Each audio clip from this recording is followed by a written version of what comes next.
বাড়িটির কোনো কিছুই বর্তমানে এখানে সংরক্ষিত নেই। চারপাশটা ঘুরিয়ে দেখানো হয়, দেখুন কত বিশাল কর্নারের বাড়িগুলো তো আপনারা দেখলেন যে দেখছেন। এটি দারাজবাড়ি মসজিদ, যা এখনো এভাবেই দাঁড়িয়ে আছে। তার ঠিক পাশেই আছে একটি বিশাল আকারের দিঘি। সেই দিঘির পাশেই আছে দারাজবাড়ি মাদ্রাসা, যা বাংলাদেশের মোগল সময়ের গৌরলোক নৌতির রাজধানীর সর্বপ্রথম ইসলামিক বিশ্ববিদ্যালয় হিসেবে এটাকে বিবেচনা করা হয়। আমরা এখন বাগানের ভিতর দিয়ে সেই মাদ্রাসায় এসে পৌঁছেছি। এই বোর্ডটির মধ্যে টোটাল ইনফরমেশন দেওয়া আছে, এখানে কি কি আছে, কখন কি হয়েছিল না হয়েছিল তার সকল তথ্যই এখানে দেওয়া আছে। আর এটি বিলীন হওয়া অদেখা একটি মাদ্রাসা ছিল, যা পুনঃ আবিষ্কার হয় 1970 দশকে চাঁপাইনবাবগঞ্জের এক কৃষক কৃষি জমিতে লাঙ্গল দিয়ে চাষ করতে গিয়ে আবির রঙের ইটের সন্ধান পান। তারপরে স্থানীয় প্রশাসন খবর পেলে মাটি খুঁড়ে এই বিশ্ববিদ্যালয়ের সন্ধান খুঁজে পান। 40 বাড়ি বা 40 ঘর, দারাজ বাড়ি নামে পরিচিত যেটা, এটা হলো তার মূল গেট। এখন আর বাড়ি নেই, শুধু আছে এগুলো ইটগুলো এভাবেই পড়ে আছে। এটাই হলো সেই দারাজ বাড়ি 40 ঘর। আপনাদেরকে যদি ঘরগুলো দেখাই, এই হলো প্রত্যেকটা ঘরের কাঠামো।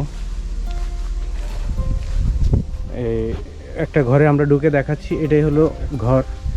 এই এতটুকুর মধ্যেই একটা রুম তৈরি করা। এভাবে টোটাল চারপাশে হলো 40টি ঘর। দারাজ বাড়ি 40 ঘর। কর্নারের যে বাড়িটি, কর্নারের বাড়িগুলো করা হয়েছে এভাবেই। এই যে দেখুন, এভাবে তাদের এন্ট্রেন্স 40 বাড়ি।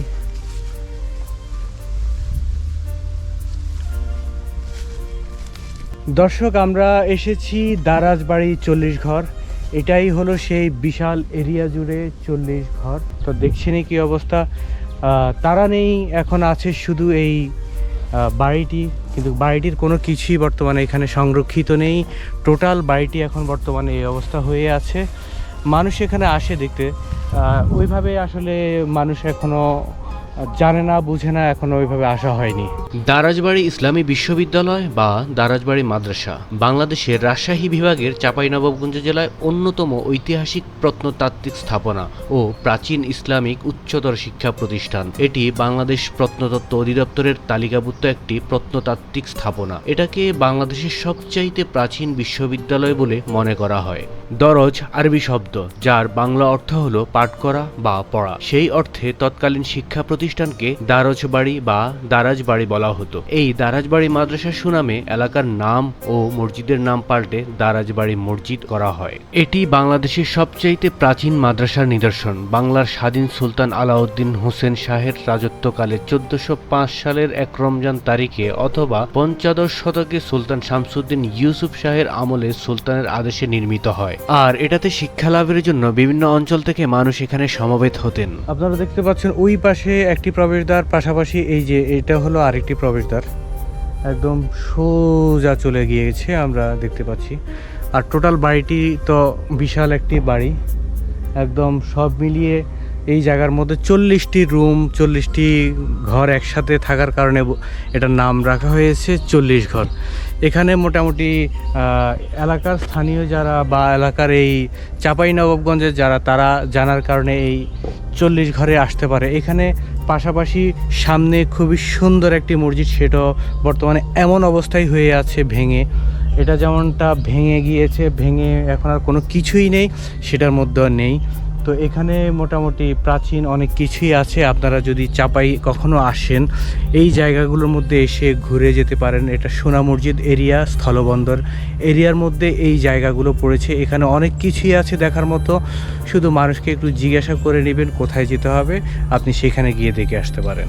আপনাদেরকে যদি চারপাশটা ঘুরিয়ে দেখানো হয়, দেখুন কত বিশাল এরিয়া জুড়ে তাদের এই 40 ঘরের জায়গাটা। এটা আপনাদেরকে দেখাচ্ছি ঘুরিয়ে।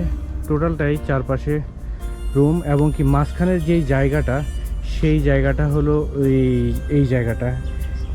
একরকম তামিল সিনেমায় আমরা যেমন অনেক কিছু দেখে থাকি, তেমনটাই আমার কাছে মনে হচ্ছে যে তামিল সিনেমার মধ্যে বিশাল বড় বড় রাজাদের বাড়ি থাকে, চারপাশ ঘিরে মাঝখানে একটা মাঠ থাকে, এটাই সেই মাঠের মতোই মনে হচ্ছে যে সামনে হয়তো তারা কোনো কিছু করত, আর সবার ঘর থেকে সেই জিনিসগুলা খুব সুন্দরভাবে দেখতে পেত। এটা এভাবেই রাখা আছে এখনো পর্যন্ত। এটাকে যদি একটু সংস্কার করে আরও সুন্দর করে নিয়ে আরও কিছু এখানে দিয়ে তারপর যদি এটাকে রেডি করা হয়, মনে হয় এখানে আরও প্রচুর পরিমাণে দর্শনার্থী আসবে এবং কি মানুষ জানবে ইতিহাস সম্পর্কে। প্রতিটা ঘরের দেওয়াল অনেক মোটা মোটা, পুরাটাই ইট ব্যবহার করেছে, এত পরিমাণ ইট তারা ব্যবহার করেছে বলার বাহিরে। এই যে দেখুন যে প্রত্যেকটা বাড়ির দেওয়ালই বিশাল মোটা মোটা। এটা একটি গেট, বাহিরে পিছন সাইডে যাওয়ার গেট, আর এগুলো হলো বাড়ির মূল কাঠামো, প্রত্যেকটা রুমের কাঠামো এবং কি প্রত্যেকটা রুমে যেই বাউন্ডারি দেওয়ালগুলো আছে সেগুলো, এগুলোর দেওয়াল এত মোটা, এই মোটা দেওয়ালের কারণে ভেতরে গরম কি ঠান্ডা কি হয়তো ওইভাবে আসলে বোঝাই যেত না। তখন মনে হয় ওই চিন্তা করেই তখনকার মানুষ হয়তো এগুলো বানিয়েছে, কারণ তখন ফ্যান ছিল না, কারেন্ট ছিল না, তাই এমনটাই তারা হয়তো এগুলোকে করেছে। পাশের কর্নারের বাড়িগুলো তো আপনারা দেখছেন কর্নারের বাড়িগুলোর এন্ট্রেন্সটা, গেটটা কত বড়, কত সুন্দর গেট। এটাই হলো সেই ঐতিহাসিক দারাজ বাড়ি, দারাজ মাদ্রাসা 40 ঘর। এখানে কারা থাকতো আসলে আমি জানি না, হিসাবে এখন এইভাবে কোনো ইয়ে নেই। এদিক দিয়ে আরেকটি গেট আছে, এই বাড়িটির 3টি এন্ট্রেন্স গেট, সেটাই বোঝা যাচ্ছে। আমরা একটু বাইরের অংশ গিয়ে দেখি। এটা হলো বাইরের বাউন্ডারি, দেখুন সুবিশাল এক বাউন্ডারি, আর পাশেই হলো আমবাগান, সব আমবাগান আর আমবাগানের দিকে। এই মাদ্রাসাটির দৈর্ঘ্য 99 ফুট 5 ইঞ্চি এবং প্রস্থে 34 ফুট 9 ইঞ্চি এলাকা জুড়ে অবস্থিত। মাদ্রাসা ভবনের সঙ্গে 10.5 ফুট বিশিষ্ট বারান্দা রয়েছে। পশ্চিম পাশে কারুকার্য খোদিত 9টি মেহরাব রয়েছে। ভবনের উত্তর ও দক্ষিণে 3টি করে জানালা রয়েছে। নির্মাণশৈলী দেখে বোঝা যায় এতে মহিলাদের জন্য আলাদা নামাজের জায়গা ব্যবস্থা ছিল, তবে সেটি বর্তমানে পাওয়া যায় না। এখানে মোট 37টি কক্ষ রয়েছে, একটি ওয়াক্তিয়া মসজিদ রয়েছে। ভবনের মধ্যখানে একটি অধ্যক্ষের অফিস রুম রয়েছে। মাদ্রাসার মোট 3টি দরজা রয়েছে, যার অবশিষ্টাংশে এখনো স্পষ্ট আছে। চারপাশের দেওয়াল পুরাতন হয়ে বর্তমানে কোনো রকম টিকে আছে। দর্শক, আমি এই মুহূর্তে আছি 40 বাড়ির যেই মাঝ বরাবর জায়গাটা মাঝখান, সেখানে আছি। আপনাদেরকে যদি ঘুরিয়ে দেখাই, আপনারা দেখুন এটা হলো একটা গেট বাড়ির বাইরে যাওয়ার, আর পুরো এলাকাটা দেখুন কত বিশাল এরিয়া। এইখান দিয়ে আরেকটা গেট আছে বাইরে যাওয়ার, এবং মূল গেট মনে হয় এটাই ছিল তাদের। এই 3টা গেটই আছে, আর চারদিকে হলো বাড়ি আর বাড়ি। এটাই হলো সেই 40 বাড়ি। তো সব মিলিয়ে 40 বাড়ি আপনাদেরকে দেখালাম। ভিডিওটি কেমন লাগলো আমাদেরকে জানাবেন। সকলকে অসংখ্য ধন্যবাদ। Tata, bye bye.